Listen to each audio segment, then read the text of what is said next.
You know, Alex has just been amazing for us. He's done some really big things, and Devin's been doing that also. He's unfortunately, a couple of seasons, he's been hampered by a few injuries that happened to him this past season. He does have one indoor season left, so we're expecting him to go indoors and compete for a national championship this year.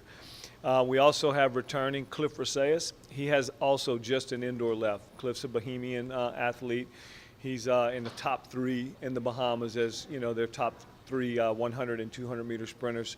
So he's back for an indoor season, which is really good, and we're excited about that. Coming up on the horizon as far as throws go with Alex, we have Stefan Crook, who's a Jamaican, and he was really good for us this year. Was at the regional championships in Tampa. We're going to redshirt him this year outdoor season. He'll compete for us indoors because we feel like we have a team that's going to be very competitive in the Southern Conference at the indoor championships on the men's side. So he'll compete for us there, and then we'll redshirt him outdoors, and then he'll come back the following year and be a guy that we think is going to be able to be on the national stage. Another guy that we're going to bring in and do the same thing with was a newcomer last year to our program, and Brian Donna. Brian's a decathlete, a hurdler, a javelin thrower for us, and he was a conference champion this year outdoors. So we'll bring him in indoors. Hopefully he'll compete for the conference championship in the heptathlon indoors, and then we'll redshirt him outdoors. On the women's side, Ashley Davis, she continues to do very, very well for us. She'll be, you know, breaking more school records and hopefully be someone that goes as well to the national championship this year. And then, of course, continuing on the women's side, we were very young last year, both men and women, but we had 42 new faces on the team last year, trying to make a cultural change on the team, and so we got rid of a lot of people and brought a bunch in. And so we had a freshman come in, Kandisha Ingram from the Bahamas, and she was a girl who got third at the conference championships for us. So we're excited about her this year in her sophomore season making a breakthrough. You inherited a program that's just kind of really flourished the last decade, and you know, what are the expectations for you as far as when you came in and you know, continue for this year? What are your expectations?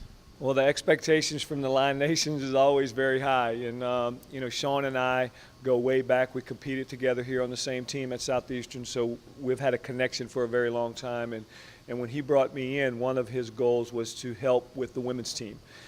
So we're doing that, and so we hope to keep bringing in good people. The recruiting class this year is pretty good. We signed the #1 throws female athlete in the state of Louisiana, and Kristen Jackson from Zachary High School, and we think she's going to be on that same trajectory that Ashley Davis was. She's going to be someone that's going to make a really big bump in the first year and be able to be right there with Ashley competing for a conference championship, both indoor and outdoors.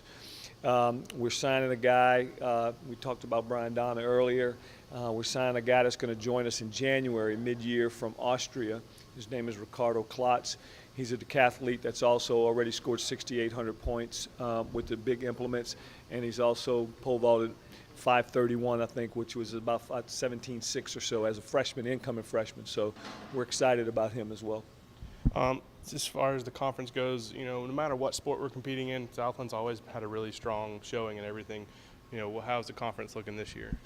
Very good as always. You know, track and field, it comes down to numbers a lot of times. And so, you know, people like Sam Houston and Stephen F. and a track-rich state like Texas, they have a lot of kids and are able to bring people into their program very cheaply. So from a budget standpoint, they do really good in that instance, and many times have guys that they can't even bring to the conference championship that would be on money at other schools in our conference. So it is tough competing with those guys, and they'll be right there again. Abilene Christian is a school that is on the rise. They just moved up to Division I a couple of years ago and made a really strong statement this past year that they're going to be somebody to contend with, so they'll be back.